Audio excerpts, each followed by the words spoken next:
ځینې خلک ولې بې دلیله ژاړي؟ موږ ټول د ژوند په اوږدو کې ښې او بدې ورځې لرو، مګر ځینې وختونه بغیر له کومې مشخصې ستونزې ژاړو. بېلابېل دلیلونه شته چې موږ دې ته مجبوروي چې وژاړو. د دې دلیلونو او ستونزو څخه یې مهم په لاندې ډول دي. لومړی، د خوب کمښت. په اوسط ډول یو د لوی عمر لرونکی کس په 24 ساعتونو کې له 7 څخه تر 9 ساعتونو پورې خوب ته اړتیا لري. د خوب کمښت د انسان په احساساتو او څرنګوالي تاثیر غورځولی شي، په ځانګړې توګه د احساساتي غبرګون په وخت کې او په یو مسله کې د مغزو د پریکړې او توپیر کولو لپاره چې په پایله کې هر شي ته د یوې لویې ستونزې په څیر ګوري. دوهم، ستړیا او سټرس. ستاسو د سټرس زیږیدونکي ژوند سبک ممکن ستاسو د بې دلیله ژړا اصلي لامل وي. په حقیقت کې بدن د ژړا له لارې غواړي له حده زیات فشار څخه ځان خلاص کړي. له حده زیات فشار کولی شي چې په انسان کې د زیاتې ستړیا او د انرژۍ د له منځه تللو لامل شي. همدا ډول دغه شرایط کولی شي د جسمي علامو لکه سردرد، د هضمي سیستم د ستونزو او په بدن کې د دردونو لامل هم شي. که چیرې له حده زیات کار کوئ نو تاسو په پرله پسې ډول تر فشار لاندې راځئ، یا په داسې چاپیریال کې کار کوئ چې د ژوند شرایط پکې جوړ نه وي، نو په داسې وختونو کې تاسو آرام ته اړتیا لرئ. دریم، آیا له جنسي اړیکو وروسته درته د غم او ژړا احساس کیږي؟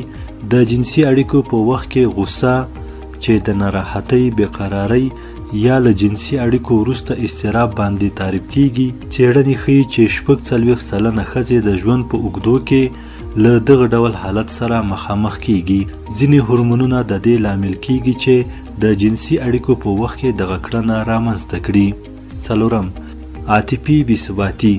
عاطفي بېثباتي په هغو کسانو کې چې په عصبي ناروغیو باندې مبتلا وي زیاتې لیدل کیږي. عاطفي بېثباتي د ناڅاپه خندا یا ژړا لامل کیږي چې بې ځایه او نه کنټرولېدونکې وي. دغه حالت په هغو کسانو کې زیات لیدل کیږي چې مغز یې ټروماټیکه صدمه لیدلې وي، د لوګریک ناروغي ولري، یا هغه کسان چې له مغزي سکتې څخه یې خلاصون موندلی وي. پنځم، د ویټامین B12 کمښت. ویټامین B12 د وینې او عصبي حجرو په سلامتیا کې مهم رول لري او د DNA په جوړښت کې مرسته کوي. د DNA مادې کمښت د بې دلیله ژړا، خفګان، بې احساسي او د نورو ورته ستونزو د رامنځته کېدو لامل ګرځي.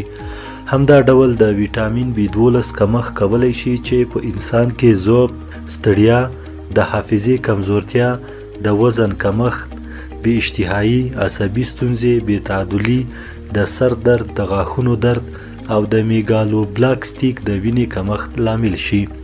د دې ویټامین په جوړښت کې ځیګر، هګۍ، غوښه، د کب غوښه او لبنیات مهم رول لري. که چیرې د ویټامین B12 له کمښت سره مخ یې نو باید له ډاکټر سره مشوره وکړئ. شپږم، د وینې د غوړو ټیټوالی. د وینې د غوړو ټیټوالی معمولاً په هغو کسانو کې لیدل کیږي چې د ډیابیټ په ناروغۍ اخته وي او کیدای شي دغه ناروغي د کاربوهایدرایت د کم مصرف، سخت ورزش، د الکولي موادو په څښلو کې زیاتوالی یا د زیاتو درملو له کارولو رامنځته شي. په ځینو وختونو کې د وینې د غوړو ټیټوالی په هغو کسانو کې چې په ډیابیټ نه وي اخته هم لیدل کیږي چې د الکولي موادو زیات کارول، سوی تغذیه، زیاتې روژې نیول، د ایډیوسن یا د زړه ناروغي او یا په نورو ناروغیو باندې اخته وي. د ترویډ ستونزې. د ترویډ ستونزې په ځانګړې توګه چې په هغه کې یو شمېر ترویډ په کافي اندازه هورمونونه نه تولیدوي، ممکن تاسو کې د بې دلیله ژړا رامنځته کړي. د ترویډ کمکاري زیات وخت د هضمي سیستم د اشتباهي حملې په واسطه د ترویډ په غدو رامنځته کیږي. خفګان، د وزن زیاتوالی او ستړیا د دې شرایطو نښې دي. له دې ورهاخوا د ترویډ کمکاري له امله کیدای شي د پوستکي او ویښتانو وچوالی، د پښو درد، په خوب کې ستونزې، بې هضمي، حساسیت او نورې ستونزې رامنځته شي. شپږم، خفګان. خفګان یو خلقي ګډوډي ده چې کولی شي انسان هره ورځ لاندې کړي. د بې دلیله ژړا بغیر ممکن نورې علامې هم په انسان کې ولیدل شي، لکه د ناهیلۍ احساس، ځان بې ارزښته ګڼل، سوچونه کول یا د انرژۍ کمښت. همدا ډول ممکن یو کس چې پخوا له یو کسب او کار سره علاقه وه د خفګان په رامنځته کېدو هغه مینه او علاقه له لاسه ورکړي. په ښځو کې له زیږون وروسته عاطفي اختلال یو د خفګان له نورو ډولونو څخه دی.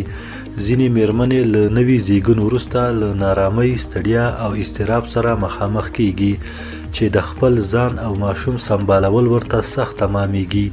څېړنې وایي چې 10% کې پلرونه هم د خفګان په ناروغۍ اخته کیږي. هغه انسان چې د خفګان له ناروغۍ سره مخ وي یا دغه ناروغي د کورنۍ په بل غړي کې وویني نو سم د لاسه باید له ډاکټر سره مشوره وکړي. درنو لیدونکو، د ارواپوهنې او علمي معلوماتو لپاره زموږ چینل سبسکرایب کړئ. ارواپوهنه او علمي معلوماتو چینل ستاسې په ژوند کې مثبت بدلون راولي.